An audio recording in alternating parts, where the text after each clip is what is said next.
be very, very careful not to judge yourself, because what that judgment says is I'm the victim. I'm the victim of myself, or I'm the victim of mom or dad. But you're forgetting that the soul has to have the necessary polarity to build a mind. You have to have something to work with. Remember I said in a previous Sangha that the self will carry as much polarity as possible. But why does the self want to carry as much polarity as possible? No matter who you are, even Thich Nhat Hanh, Jesus Christ had to carry a tremendous amount of polarity. Look at the story of Jesus Christ. On the cross, while he was dying, he said, "Father, why hast thou forsaken me?" Here's a man who's achieved God consciousness, but while he's dying, he actually states, "Father, why hast thou forsaken me?" He had a moment where he believed that God himself had let go of him, wasn't there to protect him. That's a lot of polarity to carry.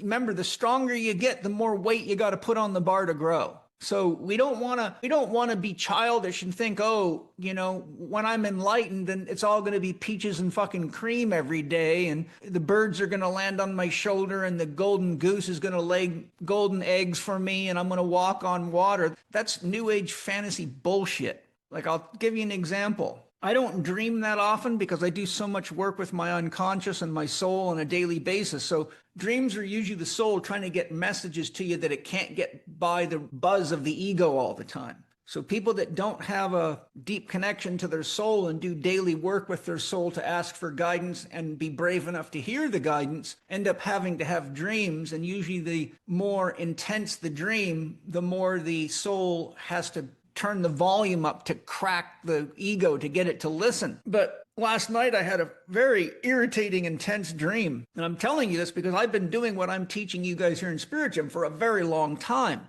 So in my dream, I'm sound asleep in my dream, and I was sound asleep in reality. All of a sudden I hear all this ruckus and commotion in my house. I hear people, my Penny's and my and Angie's and the kids' bedrooms is upstairs in our house, and it's a big house.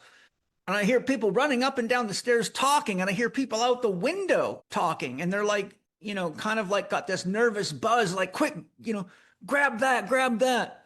I'm like, what the fuck is going on? And this dream was so real, I actually didn't know I was dreaming.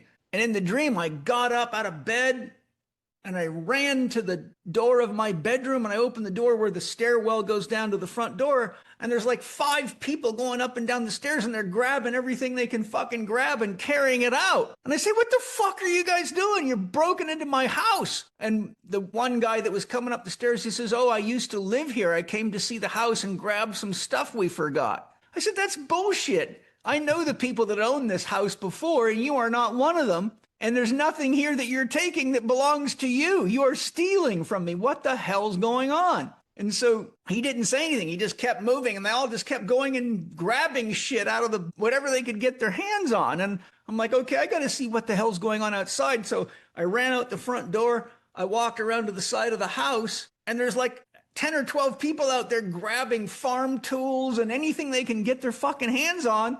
And I'm like, what the fuck are you guys doing? You're stealing from me. I said, you better put that shit down right now or I'm going to kick somebody's ass. I was pissed off. And so they just ignored me. So I walked around to the front of the house, and there's like 8 or 10 of them walking down the driveway carrying everything they can fucking get. So I ran back to the side of the house so I could yell across to Steve's trailer where Steve lives in his motorhome right across, you can see him right out the window of the house across the valley on our property. And I yelled, Steve, wake up. I need your fucking help. People are stealing shit. And as I was saying that to him, I woke up, and Penny's laying next to me sound asleep, and I'm listening and I can't hear a sound. And I'm like, okay, fuck, I'm dreaming.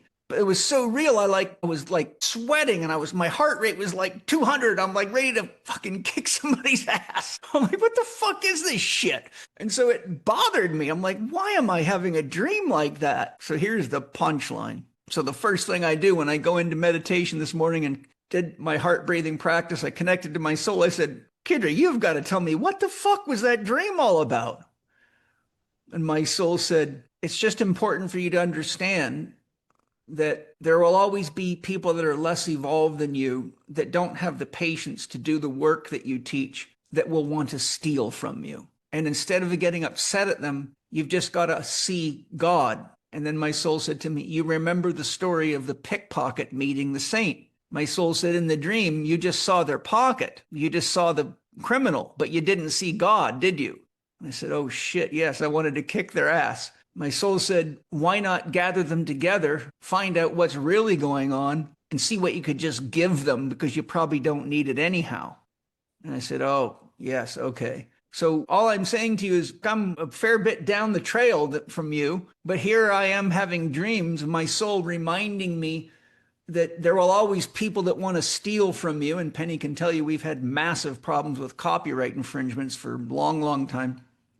And it's cost me probably millions of dollars at this point. But my soul is saying, you know, I had to remind you that part of being awake to God is accepting that a lot of God is asleep, and it does things out of desperation and neediness and false perception, but it's your job to embrace those people, not beat them up or get rid of them, or they won't grow. So do you see what I'm saying? No matter how far you grow, you just have to deal with bigger challenges. The difference is you have tools and you have a sense of connection to God and yourself, and when you don't know what to do, you ask for help.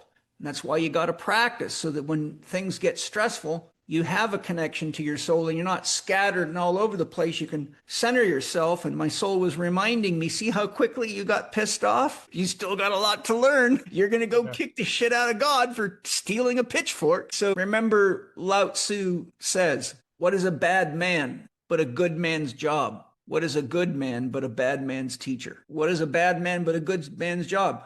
The part of you that labeled yourself as bad is the part of you that the good man in you needs to love and support.